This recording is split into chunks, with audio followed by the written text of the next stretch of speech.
ಅಮೋಘ ನ್ಯೂಸ್ಗೆ ಸ್ವಾಗತ. ನಾನು ಸ್ಮಿತಾ. ತುಮಕೂರು ನಗರದಲ್ಲಿ ಹಮ್ಮಿಕೊಂಡಿದ್ದ ರಾಷ್ಟ್ರೀಯ ಅಪರಾಧ ತಡೆ ಮತ್ತು ಮಾನವ ಹಕ್ಕುಗಳ ಭಾರತ ಪರಿಷತ್ ಸಂಸ್ಥೆಯ ನೂತನ ಪದಾಧಿಕಾರಿಗಳ ಆಯ್ಕೆ ಮತ್ತು ಪದಗ್ರಹಣ ಸಮಾರಂಭ ಯಶಸ್ವಿಯಾಗಿ ನಡೆಯಿತು.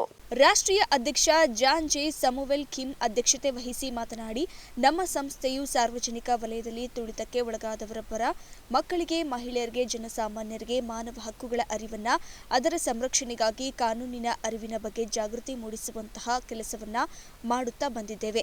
ಸಾಮಾಜಿಕ ನ್ಯಾಯಕ್ಕೋಸ್ಕರ ಹೋರಾಟ ಮಾಡಿ ಭ್ರಷ್ಟಾಚಾರ, ಅಕ್ರಮ ಅಪರಾಧಗಳನ್ನು ತಡೆದು ಕಟ್ಟಕಡೆಯ ವ್ಯಕ್ತಿಗೂ ಸರ್ಕಾರಿ ಸೌಲಭ್ಯ ಮತ್ತು ಮೂಲಭೂತ ಸೌಕರ್ಯಗಳನ್ನು ಕಲ್ಪಿಸಿ ಸಾಮಾಜಿಕ ನ್ಯಾಯ ದೊರಕಿಸಿಕೊಡುವತ್ತ ಶ್ರಮಿಸುತ್ತಿದ್ದೇವೆ ಎಂದರು.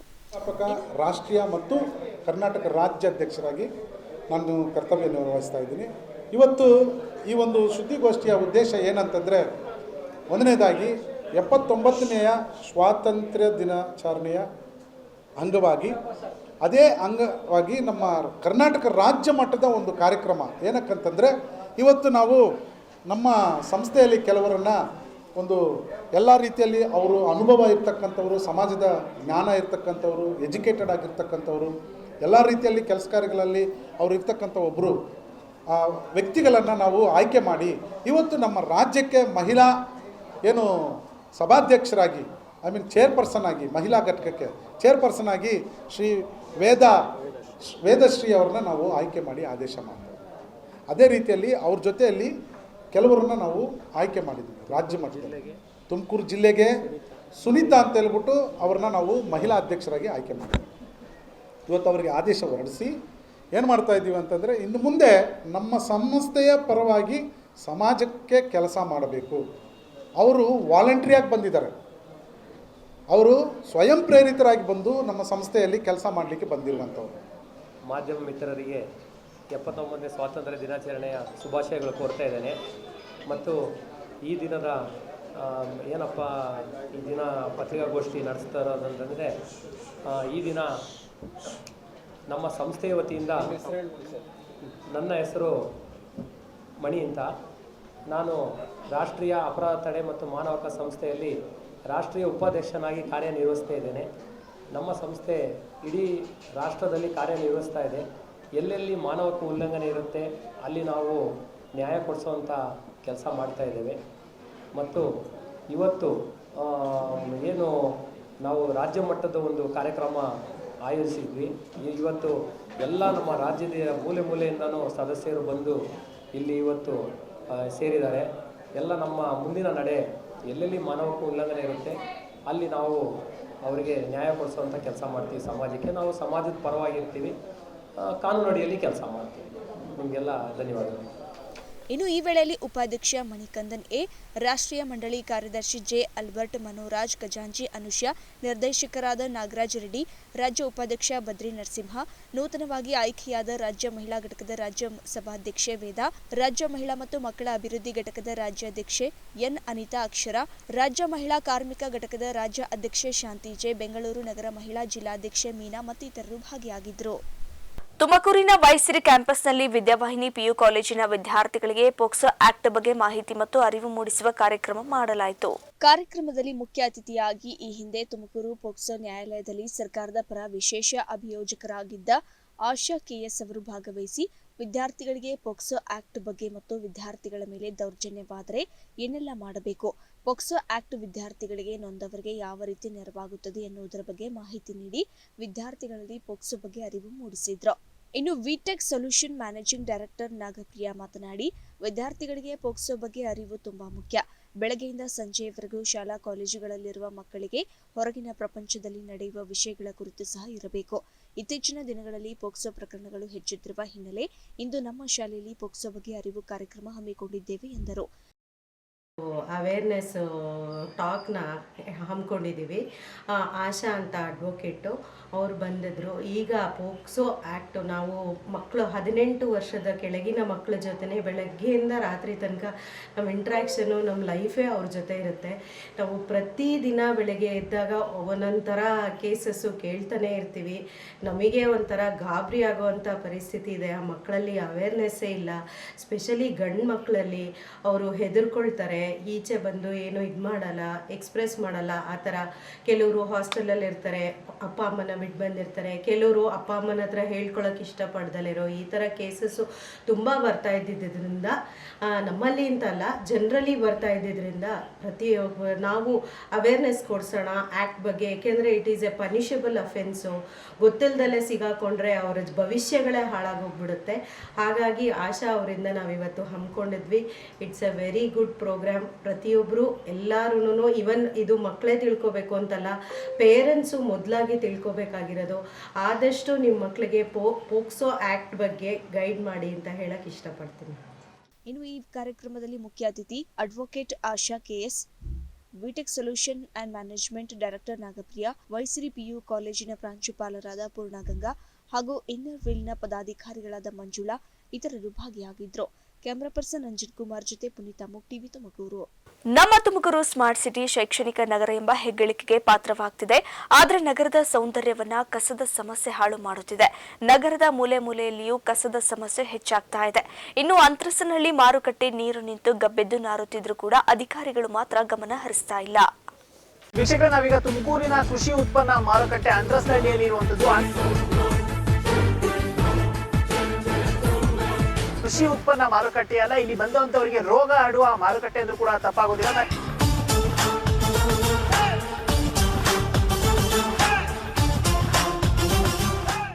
ಹೌದು, ತುಮಕೂರಿನ ಅಂತರಸನಹಳ್ಳಿ ಮಾರುಕಟ್ಟೆಯಲ್ಲಿ ಕಸದ ಸಮಸ್ಯೆ ಮಾತ್ರ ದಿನದಿಂದ ದಿನಕ್ಕೆ ಹೆಚ್ಚಾಗ್ತಾನೇ ಇದೆ. ಮಾರುಕಟ್ಟೆಯಲ್ಲಿ ರಾಶಿ ರಾಶಿ ಕಸ ಬಿದ್ದಿರುವುದರಿಂದ ಸಾರ್ವಜನಿಕರು ಓಡಾಡಲು ಕಷ್ಟಪಡುವಂತಾಗಿದೆ. ಇದರಿಂದ ಇಡೀ ಮಾರುಕಟ್ಟೆ ಗಬ್ಬು ನಾರುವಂತಾಗಿದೆ. ಈ ರಾಶಿ ರಾಶಿ ಕಸ ಬಿದ್ದು ಇಲ್ಲಿಗೆ ವ್ಯಾಪಾರಕ್ಕೆ ಬರುವ ಸಾರ್ವಜನಿಕರು ಮೂಗು ಮುಚ್ಚಿಕೊಂಡು ಓಡಾಡುವಂತಾಗಿದೆ. ವೀಕ್ಷಕರೇ, ನಾವೀಗ ತುಮಕೂರಿನ ಕೃಷಿ ಉತ್ಪನ್ನ ಮಾರುಕಟ್ಟೆ ಅಂತರಸನಹಳ್ಳಿಯಲ್ಲಿ ಇರುವಂತದ್ದು. ಅಂತರಸನಹಳ್ಳಿಯ ಮಾರುಕಟ್ಟೆ ಇದು ಕೃಷಿ ಉತ್ಪನ್ನ ಮಾರುಕಟ್ಟೆ ಅಲ್ಲ, ಇಲ್ಲಿ ಬಂದಂತವರಿಗೆ ರೋಗ ಹರಡುವ ಮಾರುಕಟ್ಟೆ ಅಂದ್ರೂ ಕೂಡ ತಪ್ಪಾಗೋದಿಲ್ಲ. ನಾನು ಈ ಮಾತನ್ನ ಏನಕ್ಕಪ್ಪ ಹೇಳ್ತಾ ಹೋಗ್ತಾ ಇದ್ದೀನಿ ಅಂತಂದ್ರೆ, ದೃಶ್ಯಗಳಲ್ಲಿ ನೀವೇ ನೋಡ್ತಾ ಹೋಗ್ಬೋದು. ಇಲ್ಲಿನ ಮಾರುಕಟ್ಟೆಯ ಸ್ಥಿತಿ ಯಾವ ರೀತಿ ಇದೆ ಅಂತಂದ್ರೆ, ಇದು ವ್ಯವಸ್ಥೆಯೂ ಕೂಡ ಯಾವ ರೀತಿಯಲ್ಲೂ ಕೂಡ ಸರಿ ಇಲ್ಲ. ಇಲ್ಲಿ ಬಂದಂಥವರು ಹಣ್ಣು ತರಕಾರಿಗಳನ್ನ, ಹೂವು ಮುಂತಾದ ವಸ್ತುಗಳನ್ನ ಖರೀದಿ ಮಾಡೋದಕ್ಕೆ ಬರ್ತಾರೆ. ಆದರೆ ಬಂದಂಥವ್ರಿಗೆ ಎಲ್ಲರೂ ಕೂಡ ಇಲ್ಲಿಂದ ರೋಗ ರುಜಿನಗಳನ್ನು ಹರಡಿಸಿಕೊಂಡು ಹೋಗುವಂಥ ಭೀತಿಯಲ್ಲಿರುವಂಥದ್ದು. ಅಷ್ಟೇ ಅಲ್ಲ, ನಾನು ಇನ್ನೂ ನಿಮಗೆ ದೃಶ್ಯಗಳಲ್ಲಿ ತೋರಿಸ್ತಾ ಹೋಗ್ತೀನಿ. ಈ ಚರಂಡಿ, ಈ ನೀರೇನು ನೋಡ್ತಾ ಇದ್ದಾರೆ, ಇದು ಯಾವುದೇ ಒಂದು ಚರಂಡಿ ಅಲ್ಲ. ಇದು ಇಲ್ಲಿ ಕೃಷಿ ಉತ್ಪನ್ನ ವಸ್ತುಗಳನ್ನ ಮಾರಾಟ ಮಾಡೋದಕ್ಕೆ ಅಂತ ನಿರ್ಮಿಸಿರುವ ಜಾಗ. ಕೆಳಗಡೆ ನೀರು ನಿಂತಿದೆಯಲ್ಲ, ಅದೆಲ್ಲವೂ ಕೂಡ ಜನರು ಓಡಾಡೋದಕ್ಕೆ ಅಂತ ಇರೋ ಜಾಗ. ಈಗ ಅದು ಮಳೆ ಬಂದಂಥ ದಿನಗಳಲ್ಲಿ ಇದು ಚರಂಡಿಯಾಗಿ ಮಾರ್ಪಡ್ತಾ ಹೋಗುತ್ತೆ. ಅದ್ರ ಮೇಲೆ ನೀವೇ ನೋಡ್ತಾ ಹೋಗ್ಬೋದು ದೃಶ್ಯಗಳಲ್ಲಿ ಎಷ್ಟೆಲ್ಲ ರೀತಿಯ ಕಸ ಬಿದ್ದಿದೆ, ಎಷ್ಟೆಲ್ಲ ಸೊಳ್ಳೆಗಳು ಕುಳಿತಿವೆ ಅನ್ನೋದನ್ನು. ಈ ರೀತಿಯಾಗಿ ಇಲ್ಲಿ ಮಾರ್ಪಡ್ತಾ ಇರೋದ್ರಿಂದ ಇದು ಯಾವುದೇ ಕಾರಣಕ್ಕೂ ಕೂಡ ಕೃಷಿ ಉತ್ಪನ್ನ ಮಾರುಕಟ್ಟೆ ಅಲ್ಲ. ಇಲ್ಲಿ ಬಂದಂಥವರಿಗೆ ರೋಗ ರುಜಿನಗಳನ್ನು ಹರಡಿಸಿ ಕಳಿಸುವಂತಹ ಮಾರುಕಟ್ಟೆ ಅಂತ ಹೇಳ್ಬಿಟ್ಟು ಇಲ್ಲಿನ ಜನಗಳು ಹೇಳ್ತಾ ಇದ್ದಾರೆ. ಎಲ್ಲಂದ್ರೆ ಅಲ್ಲಿ ರಾಶಿ ರಾಶಿ ಕಸ ಬಿದ್ದಿರುವಂಥದ್ದು, ಕೊಳೆತ ಹಣ್ಣುಗಳು ಬಿದ್ದಿರುವಂಥದ್ದು, ಇಷ್ಟೆಲ್ಲ ಸಾಲು ವರದಿಗಳನ್ನು ಮಾಡಿದ್ರು ಕೂಡ ಇಲ್ಲಿನ ಅಧಿಕಾರಿಗಳಾಗಲಿ, ಇಲ್ಲಿನ ಸ್ವಚ್ಛತಾ ಸಿಬ್ಬಂದಿಗಳಾಗಲಿ ಎಚ್ಚೆತ್ತುಕೊಳ್ತಾ ಇಲ್ಲ. ಇಲ್ಲಿ ಸ್ಥಳೀಯರೇ ಸರಿಯಾಗಿ ಸ್ವಚ್ಛತೆಯನ್ನು ಕಾಪಾಡಿಕೊಳ್ತಾ ಇಲ್ಲ. ಇಲ್ಲಿನ ಸ್ಥಳೀಯರು ಹೇಳೋದೇನಪ್ಪ ಅಂತಂದರೆ, ನಾವು ಎಷ್ಟೇ ರೀತಿಯಲ್ಲಿ ಕಾಲ್ ಮಾಡಿದ್ರೂ ಕೂಡ ಇಲ್ಲಿ ಸ್ವಚ್ಛತಾ ಸಿಬ್ಬಂದಿಗಳು ಸರಿಯಾಗಿ ಸ್ಪಂದಿಸೋದಿಲ್ಲ. ನೀವು ಸಮಯ ಕೊಟ್ಟರೆ ನಮಗೆ ಎತ್ತೋದಕ್ಕೆ ಬೇಕು ಅಂತ ಹೇಳ್ತಾರೆ. 2 ದಿನ 3 ದಿನ ಬಿಟ್ಕೊಂಡ್ಬಂದು ಎತ್ತೋದ್ರಿಂದ ಈ ರೀತಿ ತೊಂದರೆ ಆಗ್ತಾ ಇದೆ ಅಂತ ಹೇಳ್ತಾ ಇದ್ದಾರೆ. ಎಲ್ಲವೂ ಕೂಡ ಸರಿಯಾಗಬೇಕು ಅಂತಂದರೆ ಇಲ್ಲಿನ ಆಡಳಿತ ಸರಿಯಾಗಬೇಕಾಗಿದೆ, ಇಲ್ಲಿನ ಅಧಿಕಾರಿಗಳು ಸರಿಯಾಗಬೇಕಾಗಿದೆ. ಕೃಷಿ ಉತ್ಪನ್ನ ಮಾರುಕಟ್ಟೆಯಿಂದ ಕಂದಾಯ ವಸೂಲಿಗೆ ಬರುವಂಥ ಅಧಿಕಾರಿಗಳು ಕಸ ಎತ್ತೋದಕ್ಕಾಗಲಿ, ಇಲ್ಲಿನ ಸ್ವಚ್ಛತೆ ಕಾಪಾಡೋದಕ್ಕಾಗಲಿ ಏನಕ್ಕೆ ಬರೋದಿಲ್ಲ ಅನ್ನೋದು ಇಲ್ಲಿನ ವ್ಯಾಪಾರಸ್ಥರ ಗೋಳಾಗಿರುವಂಥದ್ದು. ಆದಷ್ಟು ಬೇಗ ಇನ್ನಾದರೂ ಸಂಬಂಧಪಟ್ಟಂಥ ಅಧಿಕಾರಿಗಳು ಇದ್ರ ಬಗ್ಗೆ ಎಚ್ಚೆತ್ತುಕೊಂಡು ಕೃಷಿ ಉತ್ಪನ್ನ ಮಾರುಕಟ್ಟೆ ಸಮಿತಿಯನ್ನು ಆದಷ್ಟು ಬೇಗ ಇಲ್ಲಿನ ಅಧಿಕಾರಿಗಳು ಎಚ್ಚೆತ್ತುಕೊಂಡು ಕೃಷಿ ಉತ್ಪನ್ನ ಮಾರುಕಟ್ಟೆ ಆದಷ್ಟು ಬೇಗ ಸಂಬಂಧಪಟ್ಟಂಥ ಅಧಿಕಾರಿಗಳು ಎಚ್ಚೆತ್ತುಕೊಂಡು ಕೃಷಿ ಉತ್ಪನ್ನ ಮಾರುಕಟ್ಟೆಯನ್ನು ಸ್ವಚ್ಛವಾಗಿಸ್ತಾರಾ ಇಲ್ವಾ, ಇದೇ ರೀತಿ ಕೊಳೆತ ಸ್ಥಿತಿಯಲ್ಲಿ ಇರೋದಕ್ಕೆ ಬಿಡ್ತಾರಾ ಅನ್ನೋದನ್ನ ಕಾದು ನೋಡಬೇಕಾಗಿದೆ. ಕ್ಯಾಮ್ರಾ ಪರ್ಸನ್ ವಿಠಲ್ ಜೊತೆ ಪುನೀತ್, ಅಮೋಕ್ ಟಿವಿ, ತುಮಕೂರು. ಇನ್ನು ಒಂದು ಕಡೆ ಕಸದ ಸಮಸ್ಯೆಯಿಂದ ಸಾಕಷ್ಟು ತೊಂದರೆ ಆಗ್ತಿದೆ ಎಂದು ಜನರಿಗೆ ಗೊತ್ತಿದ್ರೂ ಕೂಡ ಅಧಿಕಾರಿಗಳು ಗಮನ ಹರಿಸುತ್ತಿಲ್ಲ. ಇದಕ್ಕೆಲ್ಲ ನಮ್ಮ ಜನಗಳೇ ಕಾರಣ. ನಾವು ಓಟು ಹಾಕುವಾಗ ಜಾತಿ ಹಣ ನೋಡಿ ಮತ ಹಾಕದೇ ಇದ್ದರೆ ಇಂದು ಎಲ್ಲವೂ ಸರಿಯಾಗಿರ್ತಿತ್ತು. ಇತ್ತ ರಾಶಿ ರಾಶಿ ಕಸ ಬಿದ್ದಿದ್ರು ಪಾಲಿಕೆ ಅಧಿಕಾರಿಗಳು ಕಸವನ್ನ ಎತ್ತುವ ಕೆಲಸ ಮಾಡ್ತಿಲ್ಲ ಅಂತ ಸಾರ್ವಜನಿಕರು ಆಕ್ರೋಶ ಹೊರಹಾಕಿದ್ದಾರೆ. ಕ್ಲೀನ್ ಮಾಡೋಕ್ಕೆ ಮೊನ್ನೆ ಮಾತಾಡಿದೆ ಕಸ ಎತ್ತೋರ ಹತ್ರ, ಅದು JCB ಹೊಡೆದ್ಬಿಟ್ಟು ಕ್ಲೋಸ್ ಮಾಡುವಂತನ. ಸೊ ಅವ್ರದ್ದೇನೋ ಅಲ್ಲಿ ದೊಡ್ಡ ಮೋರಿ ಬ್ಲ್ಯಾಕ್ ಆಗಿದೆ, ಚಿಕ್ಕದು JCB ಬೇಕು, ಅದು ಇಟಾಚಿನ ಅದು ಕ್ಲೀನ್ ಮಾಡಿಸಿ ಅಂತ ಹೇಳಿದ್ದಾರೆ. ಮನೆಗೆ ಹೋದ್ವಾ ನಾನೇ ಮಾತಾಡಿದೆ, ತುಂಬ ಸೊಳ್ಳೆ ಎಲ್ಲ ಇದೆ, ಕೂತ್ಕೊಳ್ಳೋಕ್ಕಲ್ಲ ಸಾಯಂಕಾಲ ಅಂತ ಹೇಳಿದೆ. ಸೊ ಹೇಳಿದ್ದಾರೆ ಹಾಗಂತ. ಒಂದು ವಿಚಾರ ಹೇಳಬೇಕು ಅಂದರೆ ಯಾರನ್ನೂ ಯಾವತ್ತೂ ಬೈಕಬಾರ್ದು, ನಾವೇ ಜನಗಳೇ ಸರಿ ಇಲ್ಲ. ಯಾಕೆಂದರೆ ಕರೆಕ್ಟ್ ಎಲೆಕ್ಟೆಡ್ ಓಟ್ ಹಾಕ್ಬೇಕಾರೆ ಇಲ್ಲ ಜಾತಿಗೆ ಓಟ್ ಹಾಕ್ತೀವಿ ಇಲ್ಲ ದುಡ್ಡು ಓಟ್ ಹಾಕ್ತೀವಿ. ಹಂಗಾಗಿ ಇಲ್ಲ 2,000 ರೂಪಾಯಿ ದುಡ್ಡು ಕೊಡ್ತಾ ಇದ್ದೆ ಓಟ್ ಹಾಕ್ತೀವಿ ಇಲ್ಲ ಜಾತಿಗೆ ಓಟ್ ಹಾಕ್ತೀವಿ. ಆ ಓಟ್ ಹಾಕಿದ ಪರಿಣಾಮ ಹಿಂಗಾಗಿದೆ. ಫಸ್ಟ್ ನಾವು ಜನ ಸರಿ ಹೋಗೋತಕ್ಕ ಯಾಕೆ ಕಸ ಇನ್ನೊಂದು ಮತ್ತೊಂದು ಏನು ಕೇಳಬಾರ್ದು. ನಾವು ಜನಗಳು ಸರಿಯಾಗಿ ಕರೆಕ್ಟ್ ಮೆಂಬರ್ ಎಲೆಕ್ಟ್ ಮಾಡಿದರೆ ಎಲ್ಲ ಸರಿ ಹೋಗ್ತಿದೆ. ಅಲ್ಲ ಈಗ ಅದು ಓಡಾಡೋ ಜಾಗ ಆದ್ರೂ ಅಷ್ಟೊಂದು ನೀರೆಲ್ಲ ತುಂಬ್ಕೊಂಡಿದೆ, ಅದೇನದು ಈ ಥರ ಆಗಿದೆಯಲ್ಲ ಹೇಗೆ? ಅದು ಎಲ್ಲ ಬ್ಲ್ಯಾಕ್ ಆಗಿಬಿಟ್ಟಿದೆ ಎಲ್ಲ. ಅದು ಮಾಡ್ಬೇಕಾದ್ರೆ ಫಸ್ಟ್ ಮ್ಯಾನ್ಯಲ್ ಅದು ಫೌಂಡೇಶನ್ ಹಾಕ್ಬೇಕಾದ್ರೆ ಅದು ಸರಿಯಾಗಿಲ್ಲ, ಅದು ಕೆರೆ ಡೌನ್ ಇದೆ ಇದು. ಸೊ ಆ ನೀರು ಹೋಗೋ ಜಾಗ ಹಪ್ಪಿದೆ. ಫಸ್ಟ್ ಹೈಟ್ ಮಾಡ್ಕೊಂಡು ಚರಂಡಿ ಮಾಡಬೇಕಾಯ್ತು. ಸೊ ಆ ಥರ ಮಾಡಿಲ್ಲ, ಆವಾಗಲೇ ಎಲ್ಲ ಇದು ಮಾಡಿಬಿಟ್ಟಿದ್ದಾರೆ. ಅದಕ್ಕೆ ಈ ದೇಶದ ವ್ಯವಸ್ಥೆ ಸರಿ ಇಲ್ಲ ಟೋಟಲಾಗಿ. ವ್ಯವಸ್ಥೆ ಅಂದರೆ ನಾವೇ ಅಂದರೆ ನಾವು ಓಟ್ ಹಾಕೋದು ಇಲ್ಲ ಜಾತಿಗೆ ಓಟ್ ಹಾಕ್ತೀವಿ ದುಡ್ಡು ಓಟ್ ಹಾಕ್ತೀವಿ ಅಷ್ಟೇ ಡಿಫ್ರೆನ್ಸ್. ಆ ಜಾತಿಗೆ ದುಡ್ಡಿಗೆ ಓಟ್ ಹಾಕೋದು ಬಿಟ್ಟರೆ ಎಲ್ಲ ಸರಿ ಹೋಗುತ್ತೆ ವ್ಯವಸ್ಥೆ. ಅಲ್ಲಿ ಗಂಟೆ ವ್ಯವಸ್ಥೆ ಸರಿ ಹೋಗುತ್ತೆ. ದೇಶದ ನಾವು ಒಂದು ಮಾರ್ಕೆಟ್ ಒಂದೇ ಅಂತಲ್ಲ, ಇಡೀ ಇಂಡಿಯಾದ್ದು ವ್ಯವಸ್ಥೆ ಇದು. ಈ ವ್ಯವಸ್ಥೆ ಸರಿ ಮಾಡಬೇಕು ಅಂದರೆ ಜನಗಳೇ ಸರಿ ಮಾಡಬೇಕು. ಹೆಂಗೇನೆ ಕರೆಕ್ಟ್ ಮೆಂಬರ್ಗೆ ಓಟ್ ಹಾಕಬೇಕು. ಜಾತಿ ದುಡ್ಡು ಎರಡು ಬಿಟ್ಟು ಓಟ್ ಹಾಕಿದ್ರೆ ಎಲ್ಲ ಸರಿ ಹೋಗ್ತೈತೆ. ನರಸಿಂಹಮೂರ್ತಿ ಅಂತ. ಅದೇನೇ ಆಗಲಿ, ರಾಶಿ ರಾಶಿ ಕಸ ಬಿದ್ದು ಆ ಕಸದಿಂದ ಸಾರ್ವಜನಿಕರಿಗೆ ಇಷ್ಟೆಲ್ಲ ತೊಂದರೆ ಆದರೂ ಕೂಡ ಪಾಲಿಕೆ ಸಿಬ್ಬಂದಿಗಳು ಕಸವನ್ನ ಎತ್ತದಿರುವುದು ಮಾತ್ರ ದುರಂತವೇ ಸರಿ. ಇನ್ನಾದರೂ ಅಧಿಕಾರಿಗಳು ಎಚ್ಚೆತ್ತುಕೊಳ್ತಾರಾ ಕಾದು ನೋಡಬೇಕಿದೆ. ಕ್ಯಾಮರಾ ಪರ್ಸನ್ ವಿಠಲ್ ಜೊತೆ ಪುನೀತ್, ಅಮೋಕ್ ಟಿವಿ, ತುಮಕೂರು.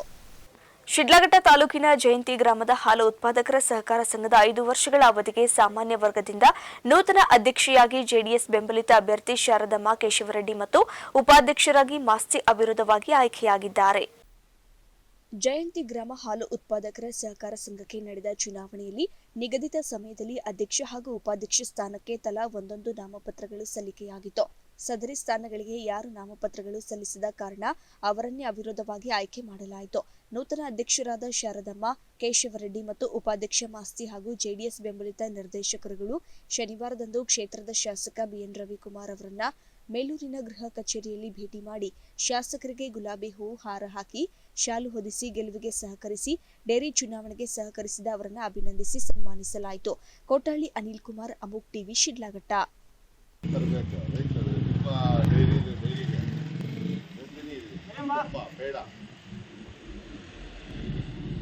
ವೇಶ್ಯಾವಾಟಿಕೆ ದಂಧೆ ನಡೆಯುತ್ತಿದೆ ಎಂದು ವಿನಾಕಾರಣ ಸುಳ್ಳು ಆರೋಪ ಮಾಡಿ ಆದರ್ಶ್ ಬಾರ್ ಅಂಡ್ ರೆಸ್ಟೋರೆಂಟ್ನ ಹೆಸರು ಹಾಳು ಮಾಡುವ ಪ್ರಯತ್ನ ಮಾಡ್ತಾ ಇದ್ದಾರೆ ಅಂತ ಬಾರ್ ಮಾಲೀಕರು ಆರೋಪ ಮಾಡಿದ್ದಾರೆ.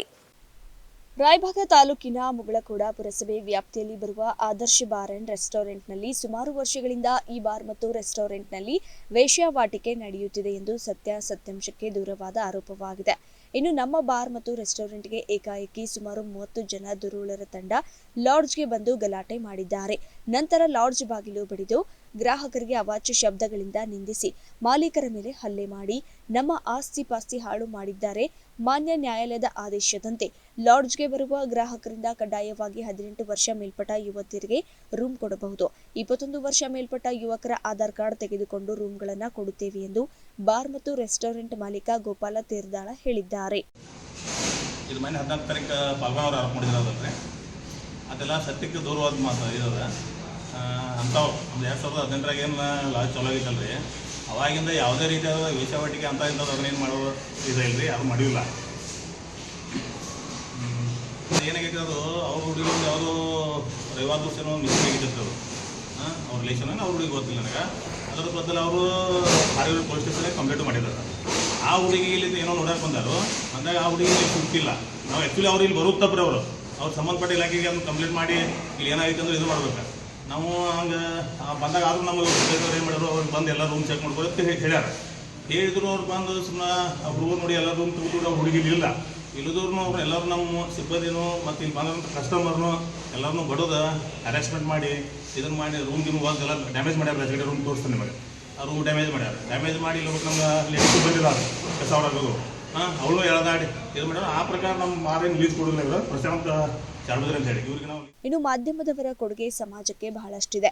ಆದರೆ ಸತ್ಯಾಂಶವನ್ನ ಕಣ್ಣಾರೆ ಕಂಡು ಸುದ್ದಿ ಮಾಡಿದರೆ ಅದಕ್ಕೊಂದು ಅರ್ಥ ಬರುತ್ತದೆ. ಯಾರದೋ ಮಾತು ಕೇಳಿ ಸುಳ್ಳು ಸುದ್ದಿ ಮಾಡಿದರೆ ಸಮಾಜಕ್ಕೆ ನಿಮ್ಮಿಂದ ಬೇರೆ ರೀತಿಯಾಗಿ ಸಂದೇಶ ಹೋಗುತ್ತದೆ.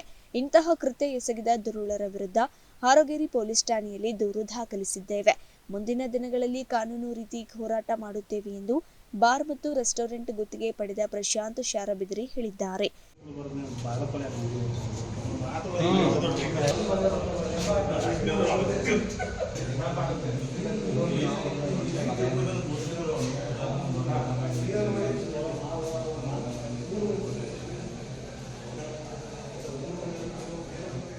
ಇನ್ನು ಈ ಸಂದರ್ಭದಲ್ಲಿ ಸಾಗರ ತೊಗದಲಿ, ಅಶೋಕ ಹಳಿಂಗಳ್ಳಿ, ಬಾಬುರಾವ್ ಪಾಟೀಲ್ ಉಪಸ್ಥಿತರಿದ್ದರು. ಮಹದೇವ ಕಾಂಬ್ಳೆ, ಅಮೋಘ್ ಟಿವಿ, ರಾಯಭಾಗ. ಪಕ್ಷಭೇದವನ್ನ ಮರೆತು ಒಗ್ಗಟ್ಟಿನಿಂದ ಕೆಲಸ ಮಾಡಿದರೆ ತಾವುಗಳು ಪ್ರತಿನಿಧಿಸುವ ಕ್ಷೇತ್ರ ಅಭಿವೃದ್ಧಿ ಕಾಣುತ್ತದೆ ಎಂದು ಕೇಂದ್ರ ಸಚಿವ ವಿ ಸೋಮಣ್ಣ ಕೊರಟಗೆರೆಯಲ್ಲಿ ಹೇಳಿದ್ದಾರೆ. ಕೊರಟಗೆರೆ ತಾಲೂಕಿನ ತುಂಬಾಡಿ ಗ್ರಾಮದ ಆಂಜನೇಯ ಸ್ವಾಮಿ ದೇವಸ್ಥಾನದ ಸಮುದಾಯ ಭವನ ಉದ್ಘಾಟನೆ ನಂತರ ವೇದಿಕೆ ಕಾರ್ಯಕ್ರಮದಲ್ಲಿ ಮಾತನಾಡಿದ ಅವರು, ಪರಮೇಶ್ವರ್ ತುಮಕೂರು ಜಿಲ್ಲೆಯಲ್ಲಿ ಅಭಿವೃದ್ಧಿ ಕೆಲಸಗಳನ್ನು ಮಾಡುತ್ತಿದ್ದಾರೆ. ಪಕ್ಷ ಯಾವುದಾದರೇನು, ನಾವು ಜನರ ಕೆಲಸ ಮಾಡಲು ಬಂದಿರುವುದು. ಜನರು ನಮಗೆ ಮತ ಹಾಕಿರುವುದು. ಅದಕ್ಕಾಗಿಯೇ ಪರಮೇಶ್ವರ್ ನಮ್ಮ ಸ್ನೇಹಿತರು. ಕ್ಷೇತ್ರದ ಅಭಿವೃದ್ಧಿಗೆ ಪಕ್ಷ ತರಬಾರದು. ಆ ನಿಟ್ಟಿನಲ್ಲಿ ಪರಮೇಶ್ವರ್ ಕೆಲಸ ಮಾಡುತ್ತಿದ್ದಾರೆ. ಅದಕ್ಕಾಗಿ ಅವರನ್ನ ಕಂಡರೆ ತುಂಬಾ ಇಷ್ಟ ಎಂದು ಗೃಹ ಸಚಿವ ಪರಮೇಶ್ವರನ್ನ ಕೇಂದ್ರ ಸಚಿವ ವಿ ಸೋಮಣ್ಣ ಹಾಡಿ ಹೊಗಳಿದ್ದಾರೆ. ಇನ್ನೂ ಕೂಡ ಸುಮಾರು 45 ನಿಮ್ಮಲ್ಲಿ ನಿಮ್ಮ ಐಡಿಯಲ್ಲಿ ಯಾವಾಗ ಹೋದ್ರೆ ಮಧುಗಿರಿ ತಾಲೂಕಲ್ಲಿ ಫ್ಲೋರೈಡ್ ಇದೆ. ನಾನು ಊರಿಗೆ ಹೋಗಿದ್ದೆ. ನಾನು ಮೊನ್ನೆ ತಾನೇ ಅದಕ್ಕೋಸ್ಕರವಾಗಿ ಯಾವ ನಮ್ಮ ಸ್ನೇಹಿತರಿಗೆ 2 ಕೋಟಿ ರೂಪಾಯಿ ಬಿಡುಗಡೆ ಮಾಡಿಸಿದ್ದೀನಿ. ಜಿಲ್ಲಾ ಪಂಚಾಯತಿ ಸಿಇಒಗೆ ಮತ್ತು ಜಿಲ್ಲಾಧಿಕಾರಿ ಮಾತಾಡಿ ಸುಮಾರು 16 ಹಳ್ಳಿಗಳಿಗೆ ಒಂದೊಂದು ಬೋರ್ವೆಲ್ ಹಾಕಿ ಟ್ರೀಟ್ಮೆಂಟ್ ಪ್ಲಾಂಟ್ ಹಾಕಿ ಅವರನ್ನ ನೀರು ಕೊಡ್ತಕ್ಕಂಥ ಕೆಲಸ ಮಾಡೋದು ಒಂದು ಕಡೆ ಆದ್ರೆ ಸನ್ಮಾನ್ಯ ಇವತ್ತು ಪರಮೇಶ್ವರ್ ಸಾಹೇಬರು ಬರಬೇಕಾಗಿತ್ತು. ಅವ್ರು ಬಂದ್ಮೇಲೆ ಒಂದ್ ಕಡೆ ಎತ್ತಿನ ಹೊಳೆ ಮತ್ತೊಂದು ಕಡೆ ಭದ್ರ. ಎತ್ತಿನ ಹೊಳೆಯಲ್ಲಿ ಎಲ್ಲಾ ಗ್ರಾಮಗಳಿಗೂ ನೀರನ್ನ ಕೊಡ್ಬೇಕು ಅಂತ ಅಂದ್ಬಿಟ್ಟು ಒಂದು ಯೋಜನೆಯನ್ನು ಕೂಡ ಮಾಡಿಸಿ ಕಳಿಸಿದ್ದಾರೆ ಭಾರತ ಸರ್ಕಾರಕ್ಕೆ. ದುರಂತ ಏನಾಗಿದೆ ಅಂತಂದ್ರೆ ಎಲ್ಲ ಒಂದ್ ಕಡೆ ಎತ್ತೇರು ಕೋಣ ನೀರಿಗಾಗಿದೆ. ಸಿದ್ದರಬೆಟ್ಟದ ಶ್ರೀ ವೀರಭದ್ರ ಶಿವಾಚಾರ್ಯ ಸ್ವಾಮೀಜಿ ಮಾತನಾಡಿ, ಪ್ರತಿ ಗ್ರಾಮದಲ್ಲೂ ಆಂಜನೇಯ ದೇವಸ್ಥಾನ ಇದ್ದೇ ಇರುತ್ತದೆ.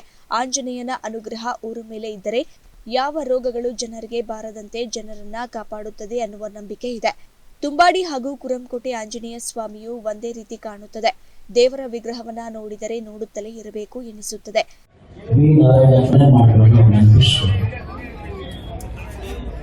23 ವರ್ಷದ ಹಿಂದೆ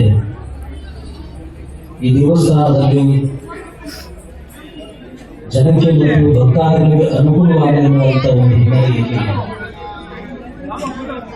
ಒಂದು ಸಮುದಾಯ ಭವನವನ್ನು ನಿರ್ಮಾಣಿಸಬೇಕು ಅಂತ ಹೇಳಿ ಶಂಕುಸ್ಥಾಪನೆ ಮಾಡಿ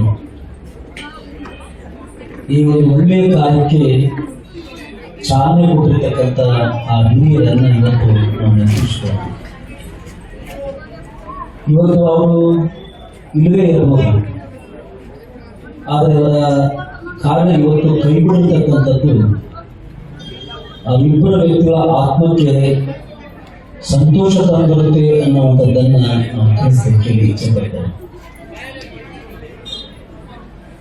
23 ವರ್ಷವಾದರೂ ಸಹಿತ ಈ ಒಂದು ಸಣ್ಣ ಗ್ರಾಮದಲ್ಲಿ ಬಹಳ ಸುಂದರವಾಗಿ ಒಂದು ಸಮುದಾಯವನ್ನು ನಿರ್ಮಾಣ ಮಾಡಿದೆ. ಸಮಯನ ಲೇಟ್ ಆಗಿರಬಹುದು, ಆದರೆ ಕೆಲಸ ಮಾತ್ರ ಬಹಳ ಅತ್ಯಂತ ಸುಂದರವಾಗಿ ಬಂದಿದೆ. ಪರಿಪೂರ್ಣವಾಗಿ ಗ್ರಾನೈಟ್ ಹಾಕಿದರೆ, ಟೈಲ್ಸ್ ಹಾಕಿದರೆ, ಒಂದು ಸುಸಜ್ಜಿತವಾಗಿರತಕ್ಕಂಥ ಇವತ್ತಿನ ದಿನಮಾನದಲ್ಲಿ ಆಧುನಿಕವಾಗಿ ಹೇಗೆ ಇರಬೇಕು ಒಂದು ಸಮುದಾಯ ಭವನ, ದಾಸೋಹದ ಭವನ ಮೊದಲುಗೊಂಡಂತೆ ಬಹಳ ಚೆನ್ನಾಗಿ ಕಟ್ಟಿರ್ತಕ್ಕಂಥದ್ದು. ಅದನ್ನು ನೋಡಿದ ಮೇಲೆ ಬಹಳ ಅತ್ಯಂತ ಸಂತೋಷದಿಂದ ಅದಕ್ಕೆ ನಿರ್ಮಾಣ ಮಾಡತಕ್ಕಂಥ ಟ್ರಸ್ಟಿನ ಅಧ್ಯಕ್ಷರಾದಂಥ ಲಕ್ಷ್ಮೀಶ್ ಮಠ ಅವರೆಲ್ಲ ಬಳಗಕ್ಕೆ ನಾವು ವೈಯಕ್ತಿಕವಾಗಿ ಅವರಿಗೆ ಅಭಿನಂದನೆ ಸಲ್ಲಿಸ್ತೇವೆ. ಇವತ್ತು ಒಂದು ಸಣ್ಣ ಗ್ರಾಮ ಇದೆ. ಗ್ರಾಮೀಣ ಪ್ರದೇಶಗಳಲ್ಲಿ ಈ ತರ ಧಾರ್ಮಿಕ ಕಾರ್ಯಗಳು ಮತ್ತು ಸಾಮಾಜಿಕ ಕಾರ್ಯಗಳನ್ನು ಮಾಡೋದು ಬಹಳ ಕಷ್ಟದ ಕೆಲಸ. ಯಾಕೆಂದ್ರೆ ಇವತ್ತು ನಾವು ಬಡವರಲ್ಲಿ ಗ್ರಾಮದ ಹಿರಿಯರು, ಕಿರಿಯರು, ಮುಖಂಡರು, ಪ್ರತಿ ಮನೆಯ ಸದಸ್ಯರು ಈ ದೇವಸ್ಥಾನದ ಜೀರ್ಣೋದ್ಧಾರಕ್ಕೆ ಶ್ರಮಿಸಿದ್ದೀರಾ, ಸಮುದಾಯ ಭವನ ನಿರ್ಮಾಣ ಮಾಡಿದ್ದೀರಾ, ತಮ್ಮೆಲ್ಲರಿಗೂ ಭಗವಂತನ ಆಶೀರ್ವಾದ ಇರಲಿ ಎಂದು ಹಾರೈಸಿದ್ರು. ಹರೀಶ್ ಅಮೋಘ್ ಟಿವಿ, ಕೊರಟಗೆರೆ. ಧರ್ಮಸ್ಥಳ ಪ್ರಕರಣಕ್ಕೆ ಸಂಬಂಧಿಸಿದಂತೆ ಯಾರೂ ಸಹ ರಾಜಕಾರಣ ಮಾಡಬಾರದು ಎಂದು ಗುಂಡ್ಲುಪೇಟೆಯಲ್ಲಿ ಗೃಹ ಸಚಿವ ಡಾಕ್ಟರ್ ಜಿ ಪರಮೇಶ್ವರ್ ಹೇಳಿದ್ದಾರೆ. ಗುಂಡ್ಲುಪೇಟೆಯಲ್ಲಿ ಮಾಧ್ಯಮದವರೊಟ್ಟಿಗೆ ಮಾತನಾಡಿದ ಸಚಿವರು, ಎಸ್ಐಟಿಯವರು ತನಿಖೆ ನಡೆಸುತ್ತಿರುವ ವೇಳೆ ರಾಜಕಾರಣ ಸಲ್ಲದು. ತನಿಖೆ ಪ್ರಗತಿಯಲ್ಲಿರುವಾಗ ರಾಜಕಾರಣ ಮಾಡಬಾರದು. ತನಿಖೆ ಅಂತಿಮ ಘಟ್ಟ ತಲುಪಲು ಬಿಟ್ಟರೆ ಸತ್ಯಾಸತ್ಯತೆ ಹೊರಬೀಳಲಿದೆ. ಇದರಲ್ಲಿ ಧಾರ್ಮಿಕ ವಿಚಾರಗಳನ್ನ ಎಳೆದು ತರಬಾರದು ಎಂದರು. ಇನ್ನು ಎಸ್ಐಟಿ ತನಿಖೆ ಸರ್ಕಾರದ ಸೂಚನೆಯಂತೆ ನಡೆಯುವುದಿಲ್ಲ. ಮಧ್ಯಂತರ ವರದಿ ನೀಡುವ ಬಗ್ಗೆ ಅಧಿಕಾರಿಗಳು ತೀರ್ಮಾನ ಮಾಡ್ತಾರೆ. ತನಿಖೆಗೆ ವಿರಾಮ ಹೇಳೋದು ತನಿಖಾ ತಂಡಕ್ಕೆ ಬಿಟ್ಟ ವಿಚಾರವಾಗಿದೆ. ಇದರಲ್ಲಿ ಸರ್ಕಾರ ಮೂಗು ತೋರಿಸುವುದಿಲ್ಲ. ತನಿಖಾ ಅಧಿಕಾರಿಗಳು ನಿಷ್ಪಕ್ಷಪಾತವಾಗಿ ಕೆಲಸ ಮಾಡಲು ಬಿಡಬೇಕು. ಹಸ್ತಕ್ಷೇಪ ಮಾಡುವುದು ಸರಿಯಲ್ಲ. ಈ ಕುರಿತಂತೆ ಮುಖ್ಯಮಂತ್ರಿಗಳು ಸಹ ಅಭಿಪ್ರಾಯ ವ್ಯಕ್ತಪಡಿಸಿದ್ದಾರೆ. ತೀರ್ಮಾನ ಮಾಡ್ತಾರೆ. ಇಲ್ಲಿವರೆಗೂ ಅವನು ಹೇಳ್ಕೊಂಡು ಹೋಗ್ತಾನೆ ಇರ್ತಾನೆ, ಇವರು ಅಗೀತಾನೆ ಇರ್ತಾರೆ. ಆ ರೀತಿ ಆಗೋದಿಲ್ಲ. ಎಲ್ಲೋ ಒಂದು ಕಡೆ ಅಂತ್ಯ ಆಗುತ್ತೆ. ಅದನ್ನ ಅವರು SITನವರು ತೀರ್ಮಾನ ಮಾಡ್ತಾರೆ. ಚಾಮರಾಜನಗರ ಗಡಿ ಜಿಲ್ಲೆ ಸರ್, ಕೇರಳ ಮತ್ತೆ ತಮಿಳುನಾಡು ಬಾರ್ಡರ್ ಇರುವಂತದ್ದು ಸಾಕಷ್ಟು ಅರಣ್ಯ ಇದೆ. ಕ್ಯೂರಿಟಿ ವೆಹಿಕಲ್ಗಳಾಗಿರ್ಬೋದು, ಪೊಲೀಸ್ ಇಲಾಖೆ ಸ್ವಲ್ಪ ವಾಹನಗಳ ಕೊರತೆ ಇದೆ ಅಂತ ಮಾಹಿತಿ. ಚಾಮರಾಜನಗರ ಜಿಲ್ಲೆಯಾಗಲಿ ಸರ್ಕಾರದಲ್ಲಿ ಒಂದು ತೀರ್ಮಾನ ಆಗಿದೆ. ಕೇಂದ್ರ ಸರ್ಕಾರ ಅಡ್ವೈಸರಿ ಕಳಿಸಿದ್ರು. ಏನಂತ ಹೇಳಿದ್ರೆ 15 ವರ್ಷದ ನಂತರ ಆ ವೆಹಿಕಲ್ಸ್ಗಳನ್ನು ಇಟ್ಕೋಬೇಡಿ ಅಂತ ಹೇಳಿ ಕಳಿಸಿದ್ದಾರೆ. ಅದು ಎಲ್ಲ ಇಲಾಖೆ, ಇಡೀ ಸರ್ಕಾರಕ್ಕೆ ಅದು ಅನ್ವಯಿಸುತ್ತೆ. ಹಾಗಾಗಿ ನಮ್ಮಲ್ಲಿ ಪೊಲೀಸಲ್ಲಿರ್ಬೋದು, ಫೈರ್ ಡಿಪಾರ್ಟ್ಮೆಂಟಲ್ಲಿರ್ಬೋದು, ಇಲ್ಲಿ ಎಲ್ಲ ವೆಹಿಕಲ್ಸ್ಗಳನ್ನು ನಾವು 15 ವರ್ಷ ಆಗಿರೋದನ್ನು ತೆಗೆದುಕೊಂಡು ಬರ್ತಾ ಇದ್ದೀವಿ. ರಿಪ್ಲೇಸ್ಮೆಂಟ್ ಆಗಬೇಕಲ್ಲ, ಅದನ್ನು ರಿಪ್ಲೇಸ್ಮೆಂಟು ನಾವು ನಿರೀಕ್ಷಿಸಿದ ಸ್ಪೀಡಲ್ಲಿ ಆಗ್ತಾ ಇಲ್ಲ. ಅದನ್ನು ನಾವು ಹಂತ ಹಂತವಾಗಿ ಮಾಡ್ತೀವಿ. ಉದಾಹರಣೆಗೆ ಫೈರ್ ಡಿಪಾರ್ಟ್ಮೆಂಟಲ್ಲಿ ಅಂಗಡಿನಲ್ಲಿ ಹೋಗಿ ವೆಹಿಕಲ್ಸ್ ಕೊಂಡ್ಕೊಂಡು ಬರೋಕ್ಕಾಗಲ್ಲ. ನಾವು ಕಾರ್ ಕೊಂಡ್ಕೊಂಡು ಬಂದಂಗೆ ಆಗಲ್ಲ. ಅದಕ್ಕೆ ಸ್ಪೆಷಲ್ ಆಗಿ ಮಾಡಬೇಕಾಗುತ್ತೆ. ಅದಕ್ಕೊಂದು 6 ತಿಂಗಳು ಸಮಯ ಹಿಡಿಯುತ್ತೆ. ವೆಹಿಕಲ್ ಕೊಂಡ್ಕೊಂಡ ಮೇಲೆ ಅದು ಮಾಡಿಫಿಕೇಶನ್ ಕಳಿಸ್ತಾರೆ. ಸದನದಲ್ಲಿ ಕೂಡ ಹೇಳಿದ್ದೇವೆ. ನಾಳೆ ಸಂಪೂರ್ಣವಾದ ಉತ್ತರನೂ ಕೂಡ ಸದನದಲ್ಲಿ ಕೊಡೋದಕ್ಕೆ ಪ್ರಯತ್ನ ಮಾಡ್ತೇನೆ. ನಾನು ಹೇಳಿದಾಗೆ ಯಾರೂ ಕೂಡ ಇದರಲ್ಲಿ ರಾಜಕಾರಣ ಮಾಡ್ತಾರೆ. ಇದು ನ್ಯಾಯಕ್ಕೆ ಸಂಬಂಧಪಟ್ಟಿರ್ತಕ್ಕಂಥದ್ದು, ಕಾನೂನಿಗೆ ಸಂಬಂಧಪಟ್ಟಿರ್ತಕ್ಕಂಥದ್ದು. ಒಬ್ಬ ವ್ಯಕ್ತಿ ಯಾರಾದರೂ ಕೂಡ ಒಂದು ಕಂಪ್ಲೇಂಟ್ ಕೊಟ್ಟರೆ ಪೊಲೀಸ್ನವರು ಆ ಕಂಪ್ಲೇಂಟ್ ತಗೊಂಡು FIR ಮಾಡಿ ತನಿಖೆ ಮಾಡಿ ಅದರ ಅಂತಿಮ ಮಾಡ್ತಾರೆ. ಅದರಲ್ಲಿ ಏನಾದರೂ ಕೂಡ ಕಂಡು ಬಂದರೆ ಅದಕ್ಕೆ ಬೇಕಾದಂಥ ಕೇಸ್ಗಳಾಕಿ ಅವು ಮುಂದೆ ಕಾನೂನದ್ದು ನಡೆಯುತ್ತೆ. ಅಷ್ಟಕ್ಕೆ ಸೀಮಿತವಾಗಬೇಕೇ ವಿನಃ ನಾವು ಇದನ್ನು ರಾಜಕೀಯ ಮಾಡೋದಾಗಲಿ, ಧಾರ್ಮಿಕ ವಿಚಾರದಲ್ಲಾಗಲಿ ಯಾವುದೇ ನಡೀಬಾರ್ದು ಅಂತ ನನ್ನ ಅಭಿಪ್ರಾಯ. ಹಾಗಾಗಿ ಅದನ್ನು ಪೊಲೀಸ್ನವ್ರಿಗೆ ಬಿಟ್ಟರೆ, ಏನು ಇನ್ವೆಸ್ಟಿಗೇಷನ್ ಆಗ್ತಾ ಇದೆ, SIT ನಡೀತಾ ಇದೆ, ಅದು ಅಂತಿಮ ಆಗೋದಕ್ಕೆ ಬಿಟ್ಟರೆ ಅದು ಸತ್ಯಾಸತ್ಯತೆ ಗೊತ್ತಾಗುತ್ತೆ. ಅದು ಬಿಟ್ಟು ಸುಮ್ಮನೆ ರಾಜಕೀಯ ಮಾಡೋದು ಮತ್ತು ಇದಕ್ಕೆ ಧರ್ಮಸ್ಥಳ ವಿಚಾರವು ರಾಜಕೀಯ ದಿಕ್ಕಿಗೆ ಹೋಗಬಾರದು. ಇದು ನನ್ನ ಅಭಿಪ್ರಾಯವಾಗಿದೆ ಎಂದು ಹೇಳಿದ್ದಾರೆ. ಅನಾಮಿಕ ತೋರಿಸಿದ ಎಲ್ಲಾ ಸ್ಥಳಗಳಲ್ಲೂ ಪರಿಶೀಲನೆ ನಡೆಸಲು ಸಾಧ್ಯವಿಲ್ಲ. ಶೀಘ್ರದಲ್ಲೇ ಅಧಿಕಾರಿಗಳು ಒಂದು ನಿರ್ಧಾರಕ್ಕೆ ಬರಲಿದ್ದಾರೆ ಎಂದು ಪ್ರತಿಕ್ರಿಯಿಸಿದರು. ಗುಬ್ಬಿ ತಾಲೂಕಿನ ಜಿ ಹೊಸಹಳ್ಳಿ ಸಮೀಪ ಕೆಶಿಪ್ ರಸ್ತೆಯಲ್ಲಿ ನಿರ್ಮಿಸುತ್ತಿರುವ ಟೋಲ್ ಕೂಡಲೇ ರದ್ದುಪಡಿಸುವಂತೆ ಒತ್ತಾಯಿಸಿ ರೈತ ಮುಖಂಡರು ಇದು ಜಿ ಹೊಸಹಳ್ಳಿ ಗ್ರಾಮದಲ್ಲಿ ಪ್ರತಿಭಟನೆ ನಡೆಸಿದ್ದಾರೆ. ಪ್ರತಿಭಟನೆ ನಿರತರಾದ ಮುಖಂಡ ಕಳ್ಳಿಪಾಳೆ ಲೋಕೇಶ್ ಮಾತನಾಡಿ, ಕೆಶಿಪ್ ರಸ್ತೆಯು ಅವೈಜ್ಞಾನಿಕವಾಗಿದೆ. ಸರ್ಕಾರ ರಾಜ್ಯ ಹೆದ್ದಾರಿ ಮಾಡುವ ಸಂದರ್ಭದಲ್ಲಿ ರಸ್ತೆಗೆ ಅನುಗುಣವಾಗಿರುವಂತಹ ನಿಯಮಗಳನ್ನು ಅಧಿಕಾರಿಗಳು ಪಾಲಿಸಬೇಕಿದೆ. ಆದರೆ ರಸ್ತೆ ನಿರ್ಮಾಣ ಮಾಡುವಂತಹ ಸಂಸ್ಥೆಯವರು ಹಾಗೂ ಸರ್ಕಾರವು ಸಮರ್ಪಕವಾಗಿ ರಸ್ತೆ ನಿರ್ಮಾಣ ಮಾಡದೆ ರಸ್ತೆಯನ್ನು ಸಾಕಷ್ಟು ಕಿರಿದಾಗಿ ಮಾಡಿದ್ದಾರೆ. ರಸ್ತೆ ನಿರ್ಮಾಣವಾಗಿ 10 ವರ್ಷ ಕಳೆದ ನಂತರ ರಸ್ತೆಗೆ ಟೋಲ್ ಮಾಡುತ್ತಿರುವುದು ಸರಿಯಲ್ಲ. ಇದು ಕ್ರಮವಲ್ಲ. ಈ ರಸ್ತೆಯು ಗ್ರಾಮೀಣ ಭಾಗದ ಜನತೆಗೆ ಸಾಕಷ್ಟು ಅನುಕೂಲವಾಗಿದೆ ವಿನಃ ಯಾವುದೇ ವಾಣಿಜ್ಯ ವಾಹನಗಳು ಈ ರಸ್ತೆಯಲ್ಲಿ ಸಂಚಾರ ಮಾಡುವುದಿಲ್ಲ. ಯಾವುದರಲ್ಲಿ ಹಣವನ್ನು ಸರ್ಕಾರದ ಮುಖಸಕ್ಕೆ ತುಂಬಿಸಬೇಕು ಎಂದು ಯೋಚಿಸುವ ಸರ್ಕಾರ ರೈತರು ಹಾಗೂ ಸಾರ್ವಜನಿಕರ ಸಂಕಷ್ಟಕ್ಕೆ ಭಾವಿಸುತ್ತಿಲ್ಲ. ಇಂತಹ ನಾಚಿಕೆಗೇಡಿನ ಸರ್ಕಾರವಾಗಿದೆ. ಕೂಡಲೇ ಜಿಲ್ಲಾಡಳಿತ ಟೋಲ್ ರಸ್ತೆಯನ್ನು ಹೊರತುಪಡಿಸಲು ಮುಂದಾಗಬೇಕು. ಇಲ್ಲವಾದರೆ ದೊಡ್ಡ ಮಟ್ಟದಲ್ಲಿ ಹೋರಾಟಕ್ಕೆ ಮುಂದಾಗಬೇಕಾಗುತ್ತದೆ ಅಂತ ಎಚ್ಚರಿಕೆ ನೀಡಿದ್ದಾರೆ. ಯಾವುದೇ ಒಂದು ಸ್ಟೇಟ್ ರೋಡ್ ಮಾಡಬೇಕಾದ್ರೆ ಅದಕ್ಕೆ ಸಂಬಂಧಪಟ್ಟ ಅಧಿಕಾರಿಗಳು ನಿಯಮಗಳನ್ನ ಪಾಲನೆ ಮಾಡಬೇಕು. ಈಗ ರೋಡು ಚಿಕ್ಕದಾಗಿದೆ, ಮಾಡಿಬಿಟ್ಟು 10 ವರ್ಷ ಆಗೈತೆ. ಈಗ ಟೋಲ್ ಫಿಕ್ಸ್ ಮಾಡಕ್ಕೆ ಬಂದಿದ್ದಾರೆ ಅಂದರೆ ಈ ಗ್ರಾಮಾಂತರ ಪ್ರದೇಶ ಗುಬ್ಬಿ ತಾಲೂಕು ಪಟ್ಟಣ ಪಂಚಾಯಿತಿ ತಾಲೂಕಿನಲ್ಲಿ ಗ್ರಾಮಗಳು ರೈತರ ಮುಖಂಡರುಗಳು ರೈತಾಪಿ ವರ್ಗ ಇರೋದು ಜಾಸ್ತಿ. ಟ್ಯಾಕ್ಟ್ರಿ, 2 ವೀಲರು ಇದ್ರಾಗೆ ಓಡಾಡೋಂಥ ಯಾವುದೇ ಒಂದು ವಾಣಿಜ್ಯ ವೆಹಿಕಲ್ಗಳು ಈ ರೋಡಲ್ಲಿ ಹೋಗೋದಿಲ್ಲ. ಇಂತಹ ರೋಡಲ್ಲಿ, ಗ್ರಾಮಾಂತರ ಪ್ರದೇಶ ರೋಡಲ್ಲಿ ಟೋಲ್ ಮಾಡೋಂಥ ಅವಶ್ಯಕತೆ ಏನಿದೆ? ಈ ಸರ್ಕಾರಕ್ಕೆ ನಾಚಿಕೆ ಆಗಬೇಕು. ಏನು ಇಂಥವ್ರಿಗೂ ಎಲ್ಲ ಹುಡುಕ್ತಾರೆ. ತೆರಿಗೆ ಈಗಾಗಲೇ ಹಾಕಿ ರೈತರುಗಳನ್ನ ಸಾಯಿಸ್ತಾ ಇದ್ದಾರೆ. ಅಂಥದ್ರಲ್ಲಿ ಈ ಟೋಲ್ನಲ್ಲಿ ಬರೋಂಥ ತೆರಿಗೆನ ಉದ್ಧಾರ ಆಗ್ಬೇಕಾ? ಯಾರೋ ಏಜೆನ್ಸಿ ಕೊಡ್ತಾರೆ. ಆಗಲೇ ನಮ್ಮ ವೆಂಕಟೇಗೌಡರು ಹೇಳ್ದಂಗೆ ಸ್ಟಾರ್ಟಿಂಗು ನಿಮ್ಮನ್ನೆಲ್ಲ ಫ್ರೀ ಬಿಡ್ತೀವಿ ಅಂತ ಹೇಳ್ತಾರೆ ಅಷ್ಟೇ. ಮಾಡಿದ ಮೇಲೆ ಮತ್ತೆ ಅವರು ಶುರುವಾಗ್ತಾರೆ. ನಮ್ಮ ನಿಯಮಗಳು ಹಿಂಗಿದಾವೆ, ಕಾನೂನುಗಳಿದ್ದಾವೆ, ಕೊಡಲೇಬೇಕು, ಮಾಡಲೇಬೇಕು ಅಂತ ಒಂದು ಕಂಪಲ್ಸರಿ ಟೋಲ್ನ ಫಿಕ್ಸ್ ಮಾಡ್ತಾರೆ. ಆದ್ದರಿಂದ ಈ ಅವೈಜ್ಞಾನಿಕವಾದ ರೋಡೇ ಅವೈಜ್ಞಾನಿಕವಾಗಿದೆ, ಈ ಟೋಲು ಅವೈಜ್ಞಾನಿಕ.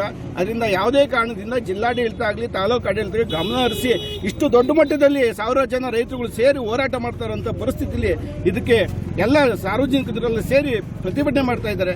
ಮುಂದೆ ಇದು ಆಗಬಾರದು, ತೆರವು ಮಾಡಿಕೊಟ್ರೆ ಬಹಳ ಒಳ್ಳೆಯದು ಜಿಲ್ಲಾಡಳಿತ ತಾಲೂಕು ಆಡಳಿತ ಅಂತ.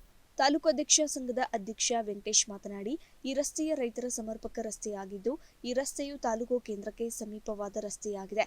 ಪ್ರತಿ ರೈತರು ಸಹ ಈ ರಸ್ತೆಯನ್ನು ಆಶ್ರಯಿಸಿ ತಾಲೂಕು ಹಾಗೂ ಜಿಲ್ಲಾ ಕೇಂದ್ರಕ್ಕೆ ತೆರಳಬೇಕಿದೆ. ಇಂತಹ ಸ್ಥಿತಿಯಲ್ಲಿ ಈ ರಸ್ತೆಗೆ ತೆರಿಗೆ ಕಟ್ಟುವಂತೆ ಮಾಡುವುದು ಸರಿಯಲ್ಲ ಎಂದರು. ನೋಡ್ರಿ, ಯಾವುದೇ ಕಾರಣಕ್ಕೂ ಈ ಟೋಲು ಇದು ರೈತರ ಸಂಪರ್ಕ ರಸ್ತೆ. ಇದು ಬಹುತೇಕ ನೂರಾರು ಹಳ್ಳಿಗಳು ಹಾದು ಹೋಗುವಂತ ರಸ್ತೆ ಇರೋದ್ರಿಂದ ಈ ಟೋಲ್ನಲ್ಲಿ ರೈತರ ಉತ್ಪನ್ನಗಳು ಜಾಸ್ತಿ ರೋಡ್ನಲ್ಲಿ ಹೋಗ್ತಾ ಇದ್ದಾವೆ. ಸುಮ್ಮನೆ ಅನಾವಶ್ಯಕವಾಗಿ ಇಲ್ಲೊಂದು ಸ್ಟ್ರಕ್ಚರ್ ಮಾಡ್ಕೊಂಡು ಸೀಟ್ ಹಾಕೊಂಡು ನಾವು ಸುಂಕ ವಸೂಲು ಮಾಡ್ತೀವಿ ಅಂತ ಅಂದ್ರೆ ಇದು ಒಂದು ಹಾಸ್ಯಾಸ್ಪದ. ಇದಕ್ಕೇನು ಯಾರು ಹೇಳೋರು ಕೇಳೋರು ಏನು ಇಲ್ವೇಂದ್ರಿ? ಸರ್ಕಾರಕ್ಕೆ ಏನು ಮಾನ ಮರ್ಯಾದೆಯೇ ಇಲ್ವಾ? ಮಾಡ್ಲಿರಿ, ನ್ಯಾಷನಲ್ ಹೈವೇಲಿ ಮಾಡ್ಲಿ, ನಾವು ಸುಂಕ ಕಟ್ಟು ಹೋಗ್ತೀವಿ. ಆದ್ರೆ ಇಂಥ ಹಳ್ಳಿಗಾಡಿನ ರಸ್ತೆಗಳಿಗೆಲ್ಲ ಸುಂಕ ಮಾಡೋ ಅಂಥದ್ದು ಎಷ್ಟರ ಮಟ್ಟಿಗೆ ಸರಿ ಕಾಣುತ್ತೆ? ಇದು ಬೇಡ. ಜಿಲ್ಲಾಡಳಿತ ಮತ್ತು ತಾಲೂಕಾಡಳಿತ ಸಂಬಂಧಪಟ್ಟ ಅಧಿಕಾರಿಗಳು ಇದನ್ನು ಸೂಕ್ಷ್ಮವಾಗಿ ಗಮನಿಸಿ ಈ ಟೋಲನ್ನು ಕ್ಯಾನ್ಸಲ್ ಮಾಡಬೇಕು. ನಾವು ಇಲ್ಲಿನವರೆಗೂ ಬಿಟ್ಟಿರೋದಂಥದ್ದು ನಮ್ಗೆ ದೊಡ್ಡ ತಪ್ಪು ಮಾಡಿದ್ದೀವಿ.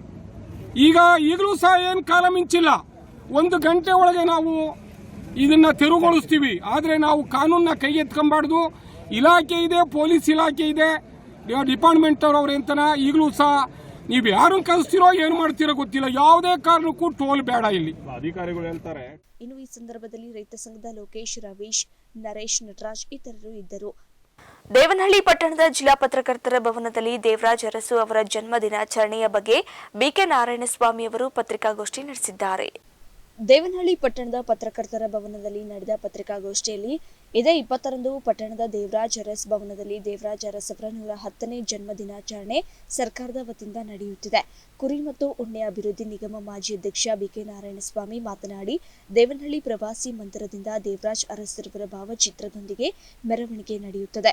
ಮಾಜಿ ಮುಖ್ಯಮಂತ್ರಿ ದೇವರಾಜ್ ಅರಸರವರ ಭವನದಲ್ಲಿ ಹಿಂದುಳಿದ ವರ್ಗಗಳ ಬಂಧುಗಳು ಹೆಚ್ಚಿನ ಸಂಖ್ಯೆಯಲ್ಲಿ ಆಗಮಿಸಿ ಕಾರ್ಯಕ್ರಮ ಯಶಸ್ವಿಗೊಳಿಸಬೇಕು.